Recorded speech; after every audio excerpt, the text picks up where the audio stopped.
अतीत को साथ लेकर चलना होगा। वर्तमान इतना छोटा है कि दिनकर ने कहा है कि वर्तमान की मत पूछो, एक बूंद वह जल है, अभी हाथ आया और तुरंत बिखर जाएगा। इसलिए वर्तमान अत्यंत छोटा है। वर्तमान को समृद्ध करने के लिए हमें अतीत की तरफ जाना पड़ेगा और मिथक को साहित्य का विषय बनाना पड़ेगा, और इस तरह से मिथक हमारे वर्तमान से संवाद करेगा। अब हम प्रवाद पर्व पर आते हैं कि प्रवाद पर्व नरेश मेहता का एक प्रबंध काव्य है जो रामायण की कथा पर आधारित है। इस प्रवाद पर्व में सीता और राम का मिथक है। मित्रों, राम का जो मिथक है उसके संदर्भ में भी थोड़ी बात नरेश मेहता के द्वारा जो कही गई है उसकी हम चर्चा कर लें। प्रवाद पर्व 1975 में लिखा गया और 1977 में प्रकाशित हुआ, यानी कांग्रेस की सरकार में लिखा गया और जनता की सरकार में यह प्रकाशित हुआ। यह भी एक संयोग है। नरेश मेहता राम के मिथक के बारे में क्या कहते हैं, जरा हम सुने। उन्होंने कहा है कि जिस प्रकार प्रश्न सनातन होते हैं, उसी तरह कुछ सत्ता पुरुष भी सनातन प्रतीक होते हैं, और राम ऐसे ही प्रज्ञा प्रतीक हैं, ऐसे ही सनातन प्रतीक हैं जिनके द्वारा मनुष्य अपनी समस्याओं का समाधान करता रहा है। यानी अतीत, आप देखिए कि किस तरह से अतीत हमारे वर्तमान के लिए उपयोगी हो सकता है। यहाँ आप टी.एस. इलियट को भी देख सकते हैं कि टी.एस. इलियट ने परंपरा का जब चिंतन किया है, परंपरा के संदर्भ में जो बातें की हैं, तो उन्होंने कहा है कि past is directed by the present as well as directed by the past. Past is altered by the present as well as the present is directed by the past. यानी पास्ट के द्वारा हमारा वर्तमान डायरेक्ट हो सकता है, यानी अतीत हमारे लिए दिग्दर्शक हो सकता है। ये बड़े बड़े कवियों ने, बड़े बड़े रचनाकारों ने माना है। नरेश मेहता भी यही मान रहे हैं प्रवाद पर्व के संदर्भ में, और उसके अलावा जो 3 अन्य उनके काव्य ग्रंथ हैं, प्रबंध काव्य, उसके संदर्भ में भी ये बातें लागू होती हैं। दूसरी बात, राम के मिथक के संदर्भ में जो नरेश मेहता कहते हैं वो ये है कि राम और कृष्ण भारतीय संस्कृति के अक्षांश और देशांतर हैं। भूगोल वाले जानते होंगे कि अक्षांश और देशांतर रेखाएं, अक्षांश रेखा जो होती है वह दक्षिण से उत्तर की तरफ जाती है, और फिर उसमें से देशांतर रेखाएं निकलती हैं, और इस तरह से अक्षांश और देशांतर रेखाएं सारे भूमंडल को कवर कर लेती हैं, आवृत कर लेती हैं। उसी तरह से राम और कृष्ण का जो चरित्र है वो भारतीय संस्कृति को आवृत करता है। भारतीय संस्कृति का हर कोना उससे प्रभावित हैं, और हर जगह राम और कृष्ण की छाप है। तो अक्षांश और देशांतर रेखाओं से राम और कृष्ण की तुलना करके नरेश मेहता राम और कृष्ण के जो विशाल व्यक्तित्व हैं, उसकी जो विराटता है, उसका जो प्रभाव है जनमानस में, उसकी जो पैठ है, उसका चित्रण करते हैं, उसकी तरफ संकेत करते हैं। और प्रवाद पर्व में जिस राम को उन्होंने लिया है वह राम देवता नहीं है। यहाँ से राम और कृष्ण, राम का जो मिथक है शुरू होता है। तो नरेश मेहता ये कहते हैं कि अगर देवता को हम, राम और कृष्ण को अगर हम देवता बना देते हैं, ईश्वर बना देते हैं, तो वह कुछ ही लोगों का उपास्य हो सकता है, सारी मानवता का उपास्य और कल्याणकारी वो नहीं हो सकता। इसलिए ज़रूरी है कि देवता को हम मनुष्य बनाकर पेश करें, देवता को हम मानवीय गुणों से लैस करके प्रस्तुत करें। और यही कारण है कि प्रभात पर्व में नरेश मेहता जिस राम को लेते हैं उस राम के ऊपर जो ईश्वरत्व का आवरण है उसको हटा देते हैं। राम के ऊपर जो देवत्व का आवरण है उसको हटा देते हैं और विशुद्ध मनुष्य के रूप में पेश करते हैं, एक आदर्श राजा के रूप में पेश करते हैं। तो हम प्रभात पर्व के राम की जब चर्चा कर रहे हैं और उसको जब हम पढ़ रहे हैं तो राम को वहाँ देवता मानकर नहीं करेंगे उसका अध्ययन।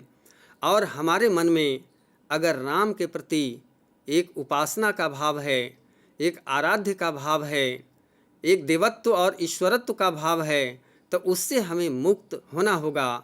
अगर किसी के मन में देवत्व का भाव है राम के प्रति तो उससे उनको थोड़ी ठेस लग सकती है, लेकिन नरेश मेहता इसकी परवाह नहीं करते। तो प्रभात पर्व के संदर्भ में ये बात कहना जरूरी था, क्योंकि ये चीज़ें प्रभात पर्व के संदर्भ में जितनी फिट बैठती हैं और इसको जाने बिना हम प्रभात पर्व के मिथक को नहीं समझ पाएंगे और नरेश मेहता के चिंतन को भी नहीं समझ पाएंगे। नरेश मेहता भारतीय संस्कृति के हिमायती हैं, प्रबल हिमायती हैं। नरेश मेहता भारतीय संस्कृति के पुनरीक्षक हैं, परीक्षक हैं, समीक्षक हैं। लेकिन नरेश मेहता भारतीय संस्कृति के हिमायती होने के बावजूद उसके प्रति अंध भक्ति नहीं रखते। जहाँ कहीं भी भारतीय संस्कृति में विसंगतियाँ दिखाई देती हैं, नरेश मेहता उसकी खुली आलोचना करते हैं। और प्रभात पर्व का जो आरंभ होता है इतिहास और प्रति इतिहास, यहीं से सबसे पहले राम के माध्यम से नरेश मेहता गीता के निष्काम कर्म की आलोचना करवाते हैं। राम, अब सवाल उठता है कि राम गीता के निष्काम कर्म की आलोचना क्यों करते हैं। यहाँ पर विचारधारा तो नरेश मेहता की है, लेकिन नरेश मेहता अपनी बात राम के माध्यम से कहवाते हैं। गीता का जो निष्काम कर्म है वह गीता की मूलवर्ती स्थापना है, बहुत ही महत्वपूर्ण उपदेश है, बहुत ही महत्वपूर्ण स्थापना है। लेकिन नरेश मेहता उसकी आलोचना करते हैं। क्यों करते हैं? कि उसमें रागात्मिका वृत्ति नहीं है। कि आदमी जब कर्म करता है तो ये कहा गया कर्मण्ये वाधिका रस्ते माँ फलेषु कदाचन, और ये कहा गया है कि हमें निष्काम कर्म करना चाहिए गीता में। तो निष्काम कर्म जब हम करते हैं तो इसका मतलब है कि हम कर्म जो करते हैं वो एकदम जड़ बनकर, यंत्रवत बनकर करते हैं।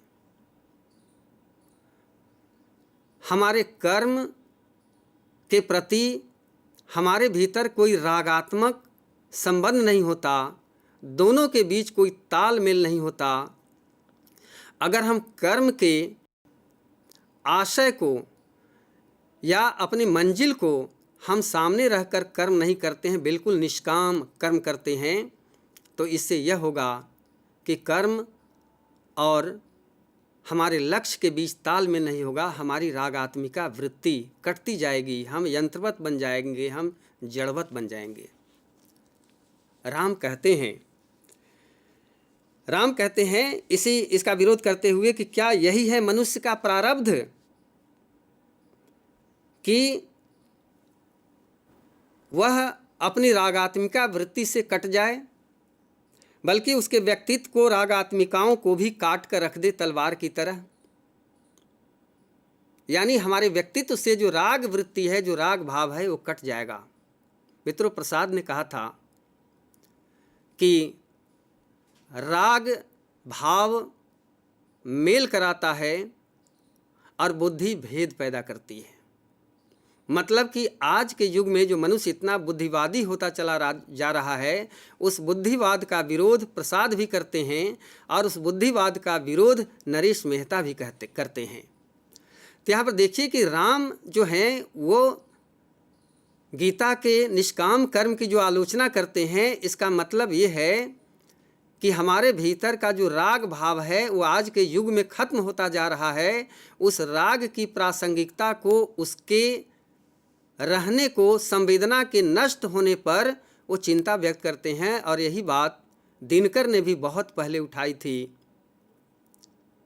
कुरुक्षेत्र खंड काव्य में। तो आज के युग की जो बहुत बड़ी समस्या है वो ये है कि मनुष्य भावना से, संवेदना से अलग होता जा रहा है।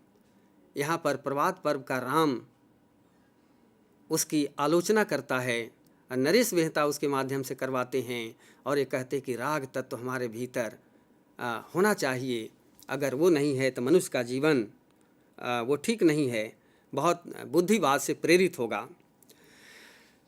और आश्चर्य तब होता है जब राम कहते हैं कि इस अनासक्त कर्म से केवल मनुष्य नहीं बल्कि स्वयं सूर्यवंशी और सूर्य भी उससे मुक्त नहीं है, उनको भी इस अनासक्त कर्म से मुक्ति नहीं है, वे भी जड़ बन गए हैं, वो भी इस तरह से यंत्रवत बन गए हैं। उसे मुक्ति चाहिए और राग को हमें अपनाना चाहिए, संवेदना को अपनाना चाहिए, राग तत्व को ग्रहण करना चाहिए। नरेश मेहता यहाँ पर उसी प्रभात पर्व के पहले खंड में इतिहास और प्रति इतिहास में जो बात करते हैं वो अपौरुषेय सत्ता के प्रति भी एक संदेह प्रकट करते हैं। वो कहते हैं कि वह अपौरुषेय सत्ता सारी सृष्टि को संचालक जिसको कहा गया है, उसको जानने और समझने के लिए युगों से बड़े बड़े ऋषि मनुष्य साधना करते रहे हैं, लेकिन पता नहीं वह ईश्वर कहाँ है, क्या है।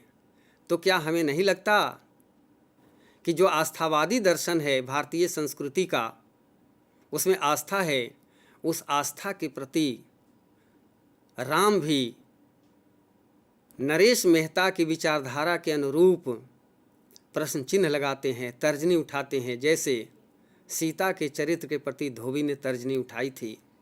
कहने का मतलब यह कि नरेश मेहता राम के माध्यम से यहाँ पर गीता के निष्काम कर्म का तो आलोचना करते ही हैं, साथ ही साथ जो ईश्वरीय सत्ता है उस ईश्वरीय सत्ता के प्रति भी शायद संदेह करते हैं। शायद मैं इसलिए कह रहा हूँ कि मैंने जो समझा है प्रभात पर्व को, उसमें यही है। दूसरी बात जो महत्वपूर्ण बात है इस प्रभात पर्व में, गीता के निष्काम कर्म की आलोचना के बाद, वो है व्यक्ति की स्वतंत्रता की रक्षा करना, व्यक्ति स्वातंत्र की और राइट टू स्पीच इसको कहते हैं, वाणी की स्वतंत्रता की रक्षा करना। मित्रों, वाणी की स्वतंत्रता की जो राम चर्चा करते हैं वो रावण को संदर्भ रखकर करते हैं। रावण के बारे में कहते हैं कि रावण एक निरंकुश राजा था और उसके राज्य में वाणी की स्वतंत्रता नहीं थी, किसी प्रकार की स्वतंत्रता नहीं थी।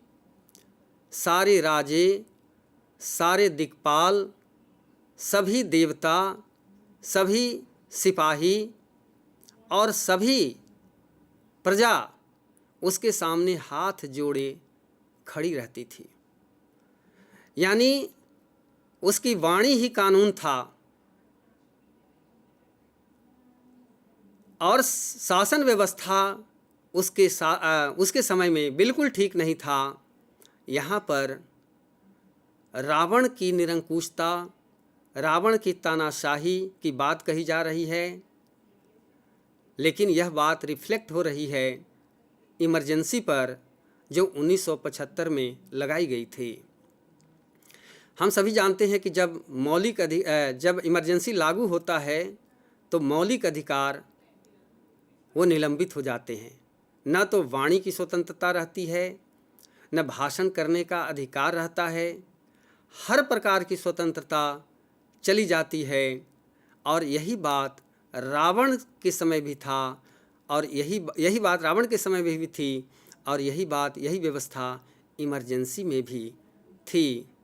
और इमरजेंसी का कौन शासक था, कौन शासिका थी, ये बताने की ज़रूरत नहीं है कि जब 1975 में यह काव्य लिखा गया, लेकिन रख दिया गया, इमरजेंसी लागू हो गई, और जब इमरजेंसी ख़त्म हुआ और जब जनता की सरकार आई तब इसका प्रकाशन हुआ, क्योंकि नरेश मेहता को ये भय था कि अगर इसकी जरा भी बू लग जाती शासन को तो यह प्रकाशित नहीं हो पाता, और इसलिए इन्होंने जनता की सरकार में इसको प्रकाशित कर पाया। यहाँ पर राम, अभी सवाल उठता है कि राम यहाँ पर इमरजेंसी की बात नहीं करते, क्योंकि राम के समय में तो इमरजेंसी थी नहीं। राम के समय जो था वो रावण का राज्य था, और रावण को बार बार राम ने एक बड़े इतिहास पुरुष के रूप में चित्रित किया है। हर कुछ पंक्तियों के बाद कहते हैं राम कि रावण जैसा भी कोई इतिहास पुरुष था लक्ष्मण, रावण जैसा भी कोई इतिहास पुरुष था लक्ष्मण। यहाँ लगता है कि राम उस रावण की प्रशंसा कर रहे हैं, लेकिन प्रशंसा नहीं है, वो बता रहे हैं कि वो इतना प्रभावशाली था, बड़ा इतिहास पुरुष था, और उसके राज्य में किसी प्रकार की स्वतंत्रता नहीं थी, और उसी स्वतंत्रता को प्राप्ति के लिए वहाँ के लोगों ने, उनकी प्रजा ने रावण के खिलाफ विद्रोह किया। स्वयं उसका भाई विभीषण ने भी विद्रोह किया, और इस तरह से रावण की निरंकुशता से, उसके शासन के अत्याचार से, उसकी तानाशाही से जनता को मुक्ति मिली। यह बात सीधे रिफ्लेक्ट हो रही है 1975 के इमरजेंसी पर, कि जब इमरजेंसी में इंदिरा गांधी ने मनुष्य के सारे अधिकारों को छीन लिया था। व्यक्ति की स्वतंत्रता, व्यक्ति स्वातंत्र्य के साथ साथ वाणी की स्वतंत्रता, राइट टू स्पीच खत्म हो गई थी। तो यहाँ जिस वाणी की स्वतंत्रता और अभिव्यक्ति की स्वतंत्रता की बात प्रवाद पर्व में राम करते हैं, नरेश मेहता राम के माध्यम से करते हैं, यह आज के फंडामेंटल राइट्स से जुड़ता है। आज के जो ह्यूमन राइट्स हैं, जो मानवाधिकार है, उससे जुड़ता है। आप कल्पना करें कि यह जो मिथक है त्रेता का मिथक है, लेकिन आधुनिक युग की समस्या उसमें